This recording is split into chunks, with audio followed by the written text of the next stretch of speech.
মোহর সিরিয়ালে যখন শঙ্খ দেখে যে শ্রেষ্ঠা তার এবং মোহরের ফুলশয্যার ঘরে তাদের খাটে শুয়ে রয়েছে, বসে রয়েছে, তখন প্রচন্ড রেগে যায় শঙ্খ। সে বুঝে যায় আজকে তাদের রাতটা স্পয়েল করার জন্যই এই আয়োজনটা করা হয়েছে। তখন শঙ্খ বলে যে সে এই ঘরে কি করছে শ্রেষ্ঠা। তখন শঙ্খের কাকা বলে, কি করব বল, আসলে তোরাও ব্যস্ত ছিলি, তোদের এত রাত হবে বুঝতে পারিনি। আমি শ্রেষ্ঠাকে নিয়ে কোন কোন ঘরে ঘুরতাম, সব ঘরেই তো লোক আছে, তাই জন্য এখানে নিয়ে এসেছি। শঙ্খ বলে, এটা কি তুমি ঠিক করলে? তুমি এই ঘরটাই খুঁজে খুঁজে পেলে? তার কাকা বলে, আসলে মাথার ঠিক ছিল না রে, কি করব না করব তাই জন্যই। আর কি বল এরকম অবস্থায় কি হবে। তো সব কথা শোনার পর শ্রেষ্ঠা নাটক করতে থাকে যে না আমার এখানে আসাটা উচিত হয়নি, আমার এখান থেকে চলে যাওয়াটাই ঠিক। আসলে আমার শরীরটা এতটাই খারাপ না, আমি যদি বাড়ি চলে যেতে পারতাম, একটু যদি সুস্থ থাকতাম তাহলেই হতো।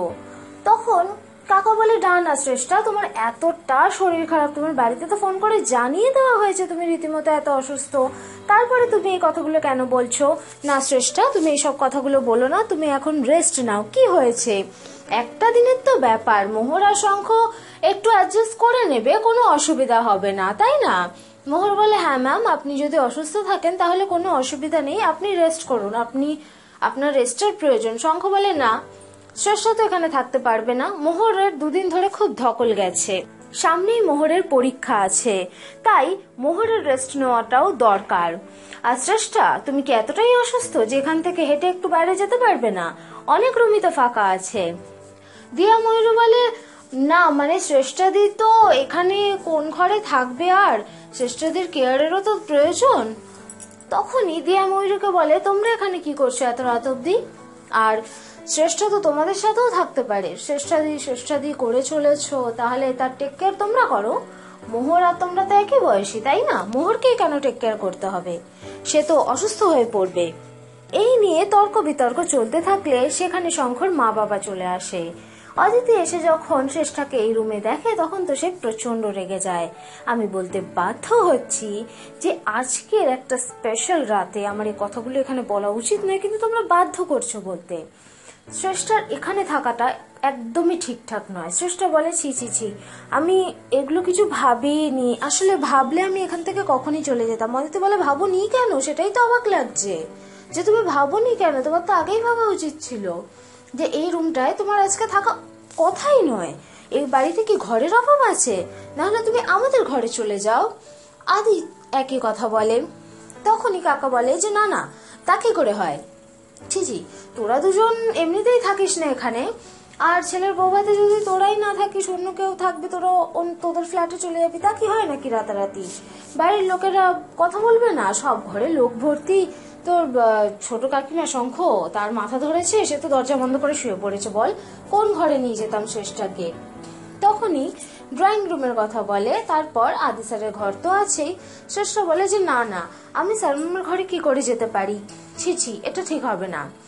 এই বোধটা আছে যে তুমি সালমামের ঘরে যেতে পারবে না, অথচ আমার আর মোহর অর্থাৎ শঙ্খ বলে তার এবং মোহরের ফুলশয্যার ঘাটে যে শ্রেষ্ঠা বসে রয়েছে সেটা তার উচিত মনে হচ্ছে।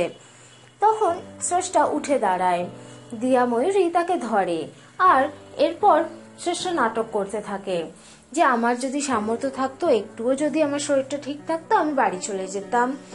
শঙ্খ যখন ডক্টরের প্রেসক্রিপশন চায় তখন কাকা তো দেখাতেই পারে না, উল্টে বলে আমি একজনকে পাঠিয়েছি ওষুধ আনতে। তো শঙ্খ বলে, আমি শিওর যে শ্রেষ্ঠা ওষুধ খেলে ঠিক হয়ে যাবে, তোমরা যাও। কাকা নাটক করতে থাকে, চলো শ্রেষ্ঠা সারা রাত ড্রয়িং রুমে বসিয়ে কাটিয়ে দিও, আর তো কিছু করার নেই, কেউ দেখার নেই। তো শঙ্খ বলে, তোমার এত মাথা ব্যথা যখন তুমিই নিয়ে যাও, তোমার এত মাথা ব্যথা কিসের? বাড়িতে কারোর তো শ্রেষ্ঠাকে নিয়ে এত মাথা ব্যথা নেই। তো নাটক করতে করতে তো বেরোলো সবাই। এদিকে শঙ্খর মা বাবা যখন বেরিয়ে যেতে লাগে, শঙ্খ বলে যে মা, বাবা তো তোমাকে ছাড়া থাকবে না, তোমার এখানেই থাকাটা ঠিক। তখন অদিতি ম্যামের কাছে এটাই অনেক বড় পাওয়া যে তার ছেলে তাকে মা বলে ডেকেছে, অ্যাকসেপ্ট করে নিয়েছে, কিন্তু তার বোধহয় আর এই সংসারে কোনোদিনই ফেরা হবে না। সে সারা জীবন একা থেকেছে, এই একাকিত্ব জীবনে তার একটাই প্রাপ্তি যে সে তার ছেলের মুখ থেকে মা ডাকটা শুনতে পেরেছে, আর কিচ্ছু সে চায় না। সে এবার নিজের পথে যেতে পারবে। মোহর সবাইকে নিয়ে ভালোভাবে থাকতে পারবে এটা খুব ভালো করেই জানে অদিতি, আর সেই কথাই সে বলে শঙ্খকে। পরবর্তী আপডেটের জন্য আমার চ্যানেলকে লাইক, কমেন্ট, শেয়ার এবং সাবস্ক্রাইব করুন।